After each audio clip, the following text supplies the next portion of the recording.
നമസ്കാരം. രാഹുൽ മാങ്കൂട്ടത്തിൽ എവിടെയാണ് എന്ന ചോദ്യം പലരും ചോദിക്കുന്നുണ്ട്. രാഹുൽ മാങ്കൂട്ടത്തിൽ എവിടെ പോയി? ചാനലുകാർക്ക് രാഹുൽ മാങ്കൂട്ടത്തിലിനെ വേണ്ടേ?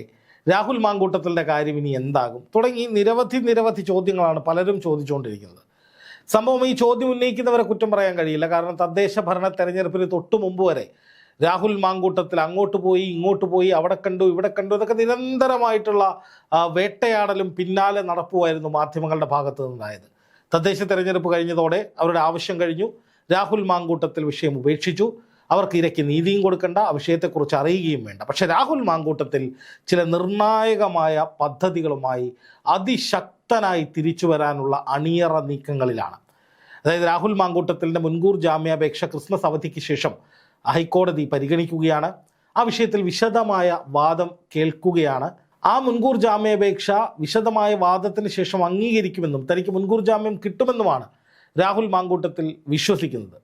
അതുകൊണ്ട് തന്നെ അതിനുശേഷം പിന്നെ ചുരുങ്ങിയ സമയമേ ഉള്ളൂ നിയമസഭാ തെരഞ്ഞെടുപ്പിലേക്ക്. ആ ഘട്ടത്തിൽ അല്ലെങ്കിൽ ആ ചുരുങ്ങിയ സമയം 3 മാസക്കാലത്തോളം രാഹുൽ മാങ്കൂട്ടത്തിൻ്റെ തേരോട്ടമായിരിക്കും പാലക്കാട് കാണാൻ സാധിക്കുക എന്നുള്ളതാണ് ഏറ്റവും പ്രധാനപ്പെട്ട വസ്തുത. രാഹുൽ മാങ്കൂട്ടത്തിലിനെ കോൺഗ്രസിൽ തിരിച്ചെടുക്കുമോ? അദ്ദേഹം UDFൻ്റെ ഭാഗമാകുമോ? അദ്ദേഹം വീണ്ടും പാലക്കാട് മത്സരിക്കുമോ? ഇങ്ങനെയുള്ള ഒരുപാട് ചോദ്യങ്ങൾ കോൺഗ്രസ് അനുഭാവികളും പ്രവർത്തകരും ഉൾപ്പെടെ നിരവധി പേര് ഉയർത്തുന്നുണ്ട്. കാരണം രാഹുൽ മാങ്കൂട്ടത്തിൻ്റെ അനാവശ്യമായി വേട്ടയാടിയതാണ് എന്നും കോടതി അന്തിമ വിധി പ്രഖ്യാപിക്കുന്നത് വരെ രാഹുൽ മാങ്കൂട്ടത്തിലിനെ മാറ്റി നിർത്തേണ്ട ആവശ്യമില്ല എന്നും കേരളത്തിലെ വലിയൊരു വിഭാഗം ജനങ്ങളും ചിന്തിക്കുന്നുണ്ട്. അതുകൊണ്ടാണ് രാഹുൽ മാങ്കൂട്ടത്തിൽ വിഷയം ഒരാഴ്ചയോളം ചാനലുകൾ കത്തിച്ചു നിർത്തിയിട്ടും ജനങ്ങൾ ആ ഭാഗത്തേക്ക് ചിന്തിക്കാത്തത്. അതിൻ്റെ പേരിൽ CPM-നെതിരായി പോലും വ്യാപകമായ ക്യാമ്പയിനുകൾ ജനങ്ങൾ വോട്ടർമാർ നടത്തിയതിൻ്റെ ഫലമായിട്ടാണ് ഈ തദ്ദേശ തെരഞ്ഞെടുപ്പിൽ CPM-ന് വലിയ തിരിച്ചടി ഉണ്ടായത്. അപ്പോൾ ഇഷ്ടമില്ലാത്തവരെ ടാർഗറ്റ് ചെയ്ത് അടിക്കുന്ന, വേട്ടയാടുന്ന CPM സമീപനം പോലും വലിയ തോതിൽ ഈ തദ്ദേശ ഭരണ തെരഞ്ഞെടുപ്പിൽ ചർച്ചയാവുകയും അതുവഴി CPM-ന് വലിയ വോട്ട് ചോർച്ച ഉണ്ടാവുകയും ചെയ്തതും രാഹുൽ മാങ്കൂട്ടത്തിന് അനുകൂലമായ ഘടകമാണ്. അതുകൊണ്ട് തന്നെ ഇനി രാഹുൽ മാങ്കൂട്ടത്തിനെ സംബന്ധിച്ച് പ്രൂവ് ചെയ്യാനുള്ള സമയമാണ്.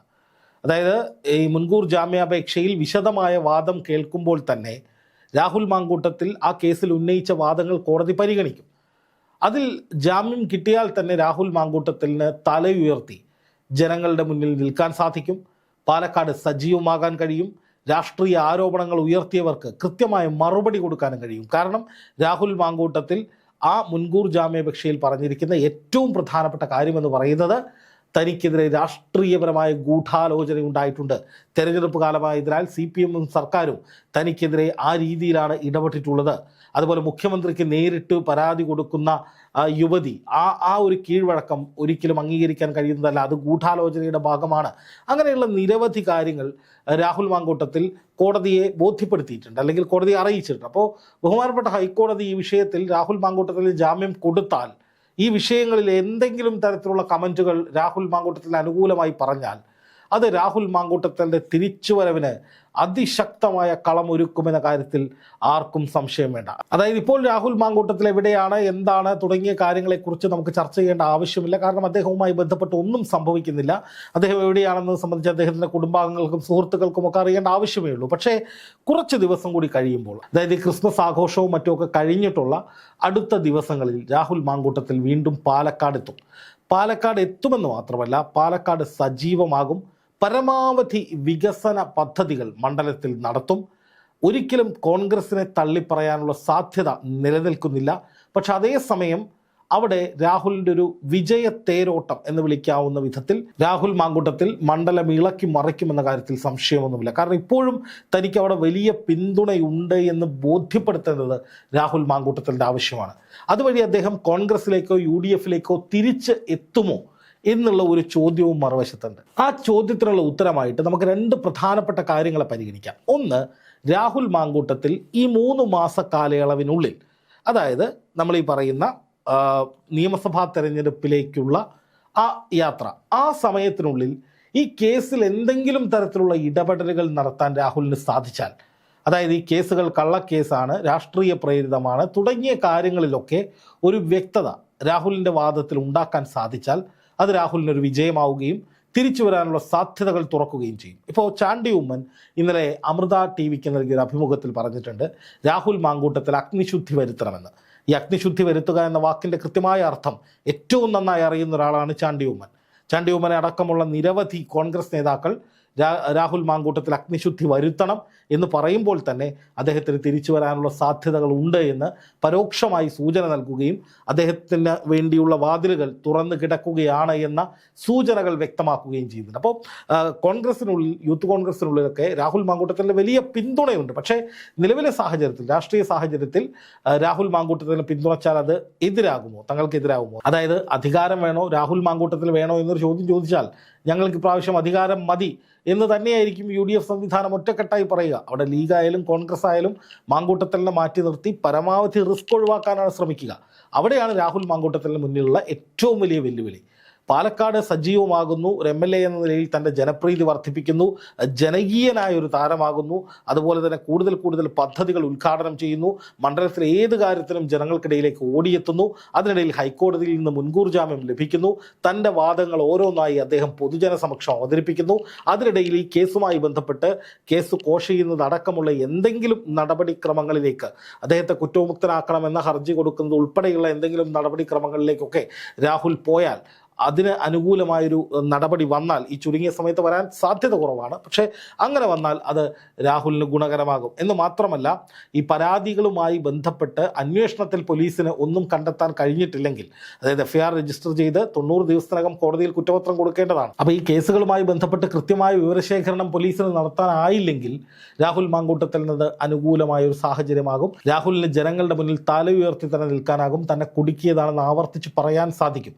നമുക്കറിയാം, 3 മാസം 4 മാസം മുൻപ് രാഹുലിനെതിരായ ഒരു ഓഡിയോ ക്ലിപ്പ് ഒരു ചാനലിൽ വന്നപ്പോൾ രാഹുൽ ആദ്യം ഒന്ന് പകച്ചു, വീട്ടിൽ അടച്ചിരുന്നു. അതിനുശേഷം തിരിച്ചു വന്നിട്ട് രാഹുൽ ഞാൻ നിയമപരമായി സത്യം തെളിയിക്കുന്നതുവരെ പോരാടുമെന്നാണ് പറഞ്ഞത്. ആ പോരാട്ടം രാഹുലിൻ്റെ ഭാഗത്തു നിന്നുണ്ടാവുകയും ജനങ്ങളത് അംഗീകരിക്കുകയും ചെയ്താൽ രാഹുലിന് തല ഉയർത്തി കേരള രാഷ്ട്രീയത്തിൽ നിൽക്കാൻ കഴിയും.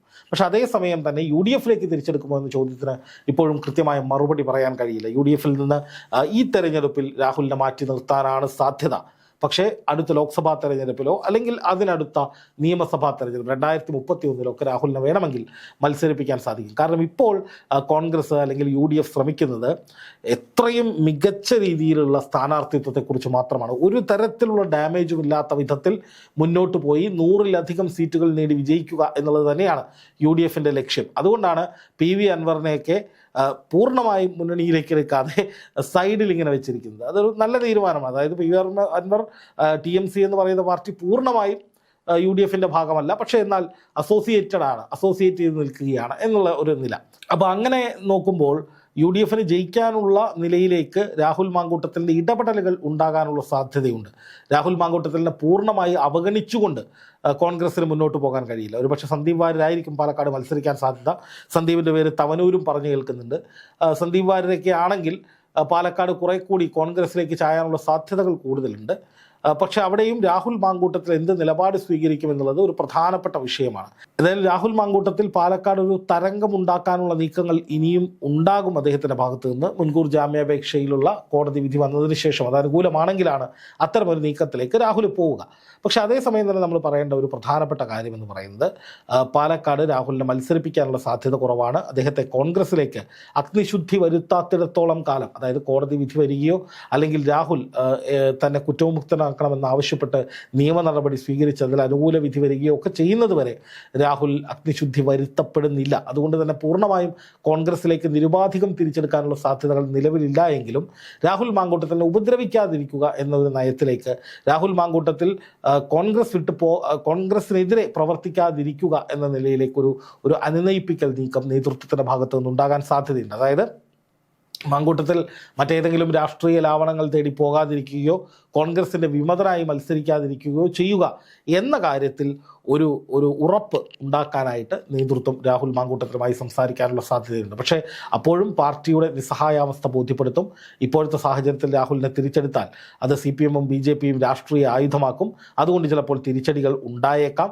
അതുകൊണ്ട് ഇപ്പോൾ തൽക്കാലം പാർട്ടിയിലേക്ക് തിരിച്ചു വരണ്ട, UDFിലേക്ക് വരണ്ട, സ്ഥാനാർത്ഥിയുമാകണ്ട, നേരെ മറിച്ച് സഹകരിച്ച് നിൽക്കുക. അതിനുശേഷം ഈ കേസും കാര്യങ്ങളും ഒന്ന് ഒതുങ്ങിയതിന് ശേഷം താങ്കളെ നല്ല രീതിയിൽ തന്നെ പാർട്ടി പരിഗണിക്കുന്നതായിരിക്കുമെന്ന നിലയിലേക്ക് ഒരു ഓഫർ കൊടുക്കാനുമുള്ള സാധ്യതകൾ പറഞ്ഞു കേൾക്കുന്നുണ്ട്. പക്ഷേ അതേസമയം ഇതിനൊക്കെ ഘടകവിരുദ്ധമായിട്ട് വരുന്ന മറ്റൊരു കാര്യം, സരിൻ്റെ നേതൃത്വത്തിൽ, അതായത് കോൺഗ്രസ് വിട്ട് CPM-ലേക്ക് പോയ മീഡിയ സെല്ലിൻ്റെ തലവനായിട്ടുള്ള പി സരിൻ. ഈ പി സരിൻ രാഹുൽ മാങ്കൂട്ടത്തിലുമായും ഷാഫി പറമ്പിലുമായും അതുപോലെ വി ഡി സതീശനുമൊക്കെയായി നിരവധി ഏറ്റുമുട്ടലുകൾ, തുറന്ന എതിർപ്പുകൾ ഒക്കെ കോൺഗ്രസിനുള്ളിൽ പറഞ്ഞിട്ടുള്ളയാളാണ്. അതിൻ്റെ പേരിൽ തന്നെയാണ് താൻ കോൺഗ്രസ് വിട്ടത് എന്ന് പ്രഖ്യാപിച്ചിട്ടുള്ള ആളാണ് പി സരിൻ. അപ്പോൾ സ്വാഭാവികമായിട്ടും ഈ സരിൻ്റെ നേതൃത്വത്തിലാണ് ഈ പറയുന്ന രാഹുൽ മാങ്കൂട്ടത്തിനെതിരായിട്ടുള്ള ഗൂഢാലോചനകൾ നടക്കുന്നത്, അല്ലെങ്കിൽ രാഹുലിനെതിരായിട്ടുള്ള വാർത്തകൾ പ്ലേസ് ചെയ്യപ്പെടുന്നത്, രാഹുലിനെതിരായ തെളിവുകൾ പുറത്തുവിടുന്നത് തുടങ്ങിയ വാദങ്ങളൊക്കെ. അത് എത്രത്തോളം ശരിയാണെന്നറിയില്ല, പക്ഷെ അങ്ങനെയൊക്കെയുള്ള വാദങ്ങൾ നിലനിൽക്കുന്നുണ്ട്. അപ്പം അങ്ങനെയാണെങ്കിൽ തദ്ദേശ തെരഞ്ഞെടുപ്പിന് രാഹുൽ വിഷയം ആളിക്കത്തിച്ചതുപോലെ നിയമസഭാ തെരഞ്ഞെടുപ്പിന് തൊട്ട് മുമ്പായി രാഹുൽ മാങ്കൂട്ടത്തിനെതിരെ അടുത്ത പരാതി അല്ലെങ്കിൽ മറ്റെന്തെങ്കിലും കേസുകൾ ഒക്കെ വരാനുള്ള സാധ്യതകളും നമുക്ക് തള്ളിക്കളയാൻ കഴിയില്ല. എന്തായാലും ഹൈക്കോടതിയിൽ നിന്ന് മുൻകൂർ ജാമ്യം ലഭിക്കുകയും ഇപ്പോൾ വിവാദങ്ങളൊക്കെ ഏതാണ്ട് കത്തിത്തീരുകയും ചാനലുകളൊക്കെ രാഹുൽ മാങ്കൂട്ടത്തിന് പിറകെയുള്ള ഓട്ടം ഉപേക്ഷിക്കുകയും ഒക്കെ ചെയ്തതോടുകൂടി രാഹുൽ സ്വതന്ത്രനാണ്, പൂർണ്ണമായും സ്വതന്ത്രനാണ്. അപ്പോൾ സ്വാഭാവികമായിട്ടും രാഹുൽ ഇനി തൻ്റെ തട്ടകത്തിൽ തൻ്റെ വാല്യൂ എന്താണ്, തൻ്റെ മൂല്യം എന്താണ് എന്ന് എല്ലാവരെയും അറിയിക്കാൻ വേണ്ടിയിട്ടുള്ള സജീവമായ ഇടപെടലുകളായിരിക്കും ഉണ്ടാവുക. അല്ലെങ്കിലും ആ ചായ ഊതിക്കുടിച്ച് മാധ്യമങ്ങളാക്കിയതിന് ശേഷം മാധ്യമങ്ങൾക്കും വലിയ പ്രിയമില്ല രാഹുലിനോട്. പോയാൽ ഇനിയും എന്തെങ്കിലുമൊക്കെ പണി മേടിച്ചു കൂട്ടുമെന്ന പേടിയിൽ മാധ്യമങ്ങളും പതുക്കെ രാഹുലിനെ വിട്ടുപിടിച്ചിരിക്കുകയാണ്. അപ്പോൾ ഇനി അങ്ങോട്ട് രാഹുലിൻ്റെ പലതരത്തിലുള്ള നീക്കങ്ങളായിരിക്കും പാലക്കാട് നമ്മൾ കാണാൻ പോകുന്നത് എന്നാണ് നമുക്കിപ്പോൾ പറയാൻ സാധിക്കുന്ന കാര്യം.